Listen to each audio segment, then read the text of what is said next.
దేవునికి స్తోత్రం.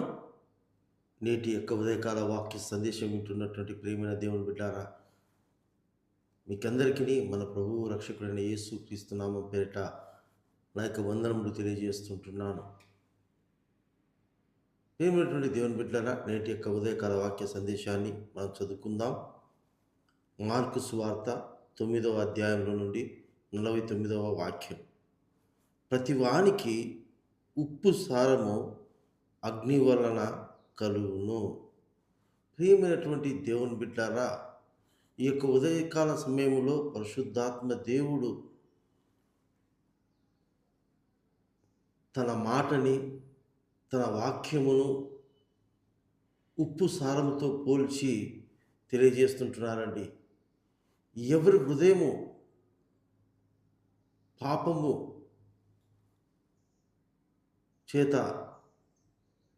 ఉంటున్నారో వారు ఆ పాపమును శుద్ధీకరించాలంటే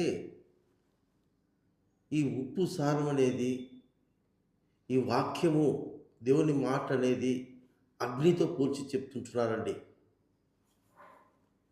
అగ్ని యొక్క గుణం ఏమిటంటే పనికిరానిదన్నిటినీ కూడా తీసివేసి శుద్ధీకరిస్తుంది. ఉదాహరణకు బంగారము అనేది బొగ్గు నుండి తీయబడుతుంది. ఆ బొగ్గులో మొదటగా అగ్ని చేత కాల్చబడితే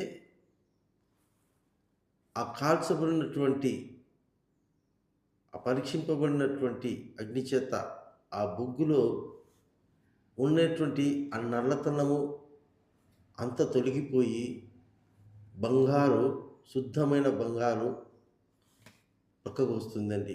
అదే రీతిగా ప్రతి విశ్వాసి జీవితంలో, ప్రతి క్రైస్తవుని జీవితంలో కూడా వాక్యము చేత నిత్యము హృదయాన్ని శుద్ధీకరిస్తూ ఉండాలి. ఎందుకంటే నేటి మనిషి యొక్క జీవితపు తలంపులు, ఆలోచనలు ఎంతో దేవుని దృష్టిలో ఘోరముగా ఉంటున్నవి. నిద్ర లేచినప్పటి నుండి కూడా ఎలా పాపం చేద్దాం, ఎలాంటి పాపము చేద్దాం అనేటువంటి విధముగా, ముఖ్యంగా క్రైస్తవ జీవితాలలోనే ఈ పాపం అనేది, ఆ పాపం అనేటువంటి బలహీనత చేత బయటపడలేకపోతుంటున్నారు.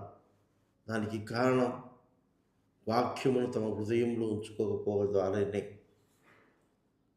మన హృదయంలో ఎప్పుడైతే దేవుని యొక్క వాక్యం ఉంటుందో, మనలో పాపము చేయాలని, పాపపు ఆలోచనలు, పాపపు తలంపులు మన మదిలోకి రావండి. కనుక ప్రియమైన దేవుని బిడ్డలారా, నిత్యము మన వాక్యము చేత మనము ఎప్పుడు శుద్ధీకరిస్తూ ఉండబడాలి. అంటే వాక్యం చదువుకుంటూ, వాక్యం వింటూ, వాక్యంలో మనం ఎక్కువ సమయాన్ని గడిపి ఆ వాక్యమును మన హృదయంలో ఉంచుకున్నట్లయితే ప్రతి పాపమును కూడా ఆ వాక్యము శుద్ధీకరింపజేస్తుంది, మనల్ని పరిశుద్ధులుగా మారుస్తుంది.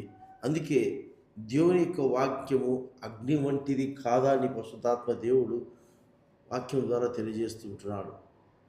నీలో ఎలాంటి పాపం ఉన్నా, ఎలాంటి మలినం ఉన్నా, నా యేసయ్య యొక్క ఉదయకాల సమయంలో నువ్వు విడిపింపబడలేని ఎంత ఘోర బలహీనమైన పాపమైనా సరే, దేవుని యొక్క వాక్యము చేత నువ్వు చదివినట్లయితే, ఆ యొక్క వాక్యం నీ హృదయంలో ఉంచుకున్నట్లయితే, ఆ వాక్యము శుద్ధీకరింపజేసి ఆ పాపమనే బలహీనతను తీసివేసి శుద్ధమైనటువంటి హృదయాన్ని దేవుడు అనుగ్రహిస్తాడు. కనుక మనమందరము కూడా దేవుని వాక్యములో నిలిచి ఉందాం.